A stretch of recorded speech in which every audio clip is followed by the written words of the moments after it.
ये जो हमारे पास इतने कम दिन है, आपके हिसाब से इन दिनों में कितने घंटे बच्चों को पढ़ना चाहिए? जेन्युइनली दिन रात एक करके मेहनत करनी पड़ेगी, मतलब वर्किंग हार्ड और स्टडिंग हार्ड कितना इंपॉर्टेंट है, स्पेशली ड्यूरिंग दीज 50 डेज। मैं आपको 5 बातें बताता हूँ। अगर ये 5 बातें अगर जो एक बच्चा कर लेगा ना, हाँ, वो सीए तो क्या दुनिया में कोई भी एग्जामिनेशन क्रैक कर सकता है। क्या बात है। हेलो एवरीवन, आज का ये जो वीडियो है ये बहुत ही स्पेशल वीडियो है because this video is dedicated to all those kids who unfortunately couldn't clear the examination this time. But let me tell you, ये सारे एग्जामिनेशन जो है आपके लाइफ का सक्सेस या फेलियर डिटरमिन नहीं करते हैं। इनफैक्ट इसीलिए आज के वीडियो में मैंने सोचा why not to introduce you to a person जिन्होंने खुद ने अपने एग्जामिनेशन में बहुत challenges face किए हैं and he couldn't clear the examination in the first attempt. In fact, not only the examination, life में भी काफ़ी सारे challenges इन्होंने face किए थे. But if you look at him right now, he's always overcome these challenges and he has evolved as a more stronger man. And let me tell you, it is for me great pride that this person is none other than my husband, my Navra, Swapnil Patni. So put your hands together. This person is going to give you a lot of guidance, many tricks so that you could clear your coming examination. पहली बात तो welcome Swapnil sir to this show. Thank you so much. Yes, and मैंने वही सोचा कि आपका खुद का इतना एक्सपीरियंस है, इतने सारे चार्टर्ड अकाउंटेंट्स आपने इतने सालों में बनाए, so who better than you to give all these answers to the questions that students have in their mind right now. जी जी। तो पहला सवाल तो मेरा आपसे ये है कि ये जो रिजल्ट इस बार का आया है, आपका क्या ओपिनियन है इस रिजल्ट के बारे में? बिल्कुल सही है, इस बार रिजल्ट तो बहुत ही अच्छा है। आईसीए का हम लोग सब शुक्रगुजार है कि इतना अच्छा रिजल्ट दिया। हज़ारों की तादाद में जो है बच्चे सीए बन गए। जी sir. But at the same time बहुत लोगों ने इस बार एग्जामिनेशन क्लियर भी नहीं किया है। और खैर हमें उसमें उस रिजल्ट को बड़े ही नेगेटिव सेंस में लेने की ज़रूरत नहीं है। राइट। जिस दिन हम लोग सीए कर रहे थे, ये उसी दिन से हमें पता था कि this is going to be very tough task, very difficult one. ये इंडिया के तमाम उन कोर्सेज में आता है जो बहुत डिफिकल्ट माने जाते हैं। तो आई थिंक अगर फेल हो भी जाते तो इसका कुछ मतलब ये नहीं कि हम लोग के ज़िंदगी में सब कुछ बर्बाद हो गया, क्योंकि अंकिता जी आप जानते हैं मैं खुद भी फेल हुआ हूँ।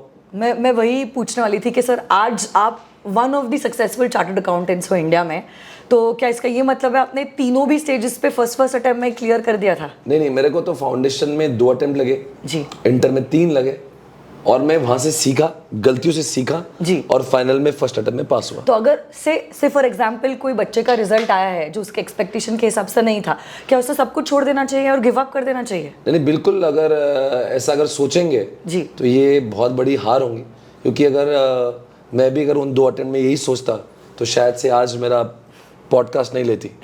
तो इसका मतलब मुझे लगता है कि हमने अपने फेलियर से बहुत कुछ सीखने मिलता है। इनफैक्ट मुझे लगता है जितने भी बच्चे होते हैं, हर किसी ने अपने जीवन में फेलियर देखना चाहिए। वो आपको बहुत कुछ सिखा कर जाती है अपने करियर के लिए। तो मुझे लगता है we should take it very positively. Failure आना ही चाहिए। इंसान को फेलियर बहुत तरक्की करवाता है, परफेक्शन की ओर ले जाता है, और एक छोटा फेलियर बड़े सक्सेस की तैयारी करवाता है। तो मुझे लगता है कि इसके बारे में बहुत सोचने की ज़रूरत नहीं है। और वैसे भी सीए का जो एग्जामिनेशन वो अब हर साल में 3 बार आता है, तो इसे बहुत कुछ खोया नहीं है, बल्कि सीखा ही है। ये अटेम्प्ट में तो अगले अटेम्प्ट में पास हो ही जाएंगे। तो बट जो गलतियां ये कर रहे हैं वो गलतियों को नज़रअंदाज नहीं कर सकते। आज उन गलतियों को समझना, रियलाइज करना और उसके ऊपर करेक्टिव एक्शंस लेने की ज़रूरत है, जो आई थिंक इस पॉडकास्ट के माध्यम से हम लोग बच्चों को पूरी तरह से समझाने की कोशिश करेंगे।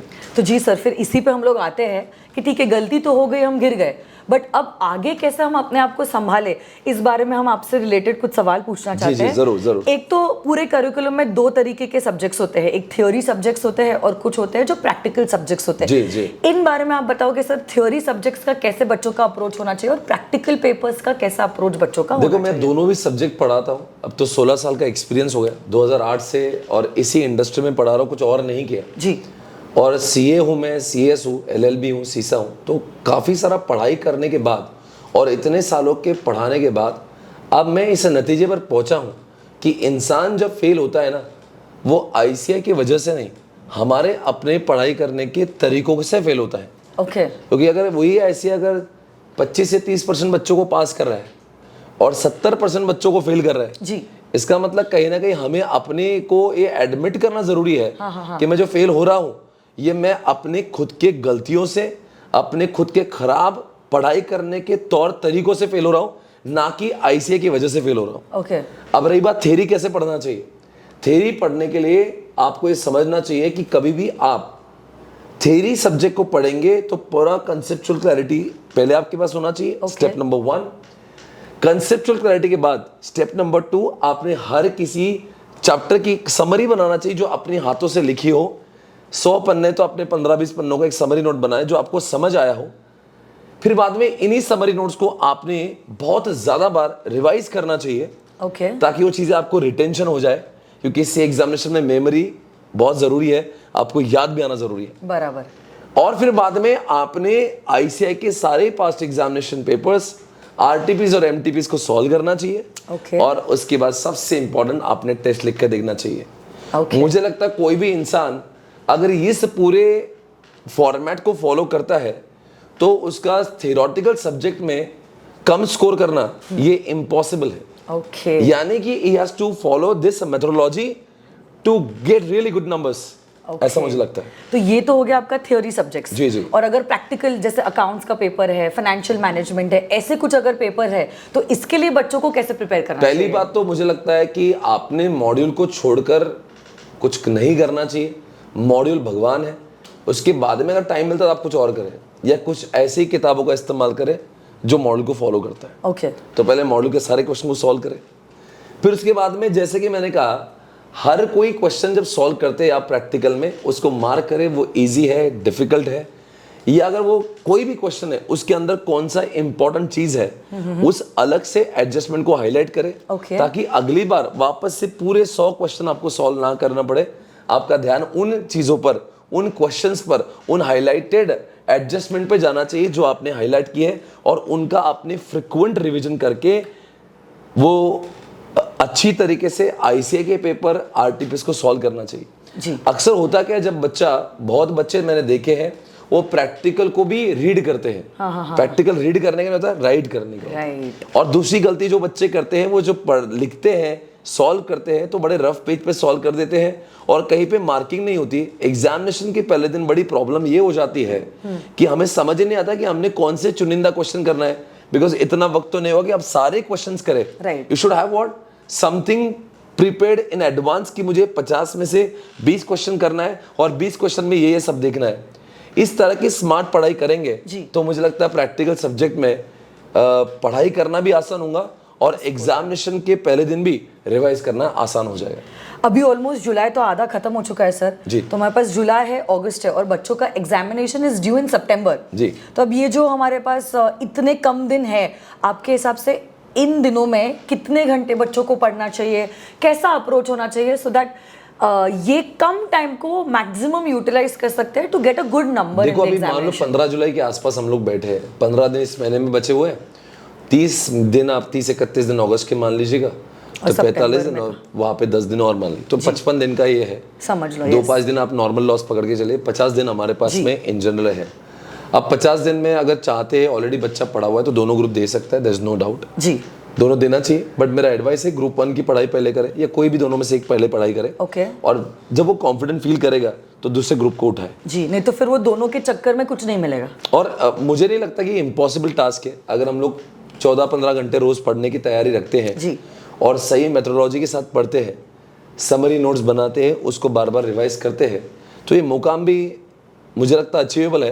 It is not difficult but आपको तुरंत ही पढ़ाई को लगना पड़ेगा जी। क्योंकि आप बोलेंगे कल से शुरुआत करूंगा, कल से करूंगा तो नहीं चलेगा। और आपको देखो यही 1.5-2 महीने जहाँ पे आप बहुत अच्छे से अपना जो रिकवर करा सकते हो, वरना वापस ये अटेम्प्ट भी आपके लिए परेशानी का सामना हो सकता है क्योंकि 50-55 दिन अगर आप 15 घंटे पढ़ेंगे नहीं तो ये बहुत ही चैलेंजिंग हो सकता है आप सभी के लिए।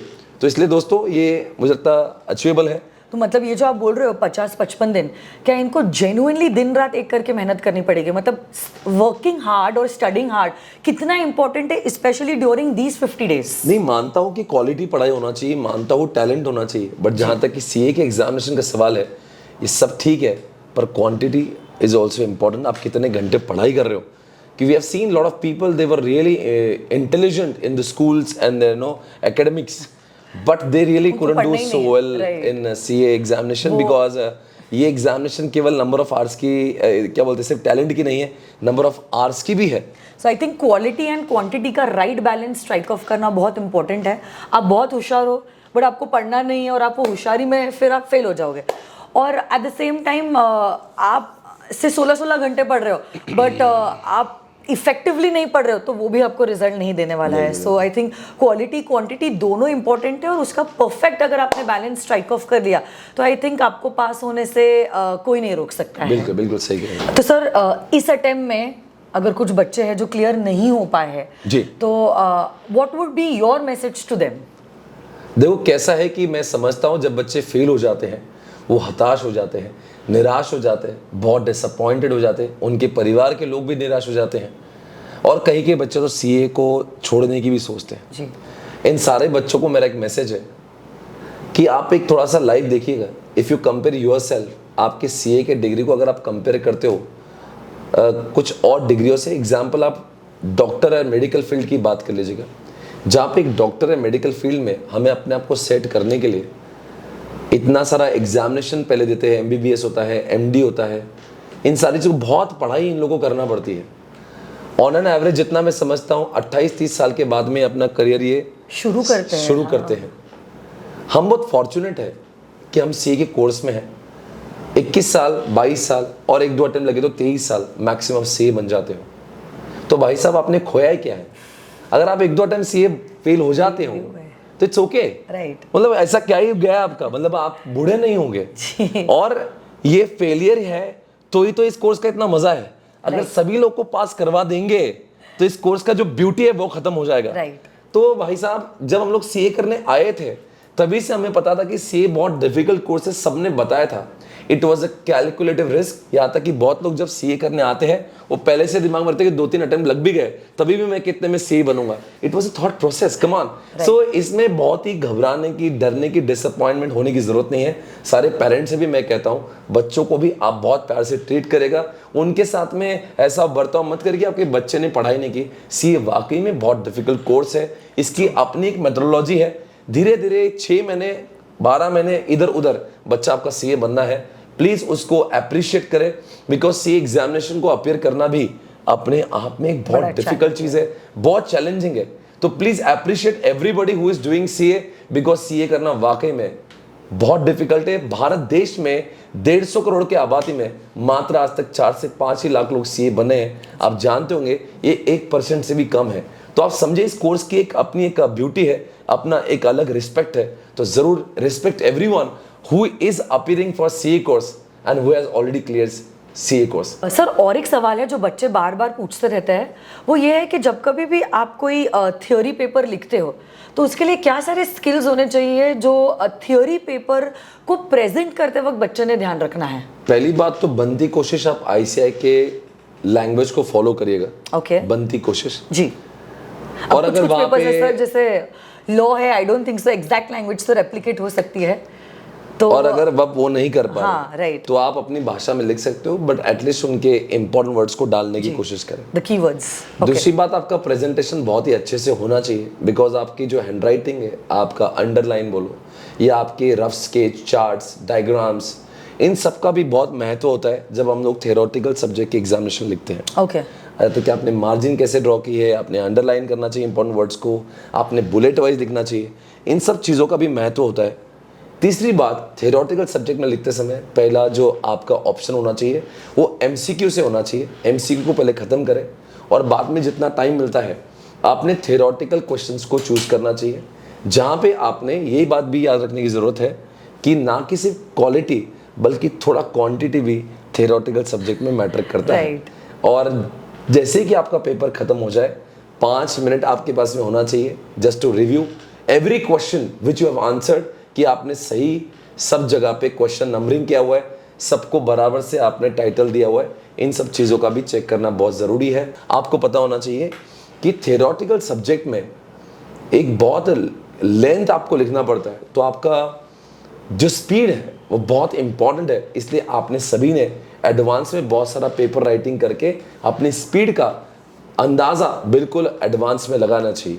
I think this is all important for writing theoretical subjects. Great sir, wonderful.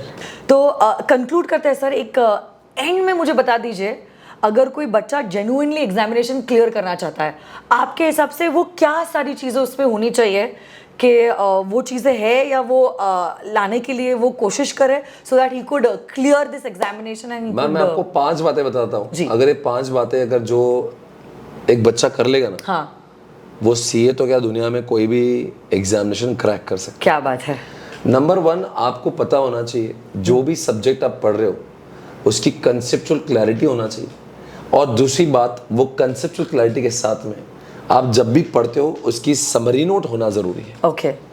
आप बड़ी बड़ी किताबों से इतने बड़े सिलेबस को रिवाइज नहीं कर सकते हो, तो पास होने का सबसे बड़ा मंत्र है, पहला तो कंसेप्चुअल क्लैरिटी जी, दूसरा है समरी नोट्स, ओके, तीसरा जो इम्पोर्टेंट पॉइंट है इनके साथ में राइटिंग ऑफ मल्टीपल टेस्ट। ये आपके लिए तीसरा इम्पोर्टेंट पॉइंट है। चौथा पॉइंट है, आपको पास्ट एग्जामिनेशन के क्वेश्चन पेपर्स, आरटीपीज, एमटीपीज को आपको सॉल्व करना है। पांचवी बात जो मुझे लगती है जो बहुत इंपॉर्टेंट है आप सभी के लिए, कि आपका consistently, I am saying consistently, आपने इस प्रोसेस को फॉलो करना चाहिए और रेगुलर बेसिस पे विदाउट फेल आपने 13 से 15 घंटे तक पढ़ना ज़रूरी है। आप इन सब चीज़ों को साथ में लेकर आ जाएंगे ना, तो मुझे लगता नहीं कि कोई एग्जामिनेशन आप फेल कर पाएंगे।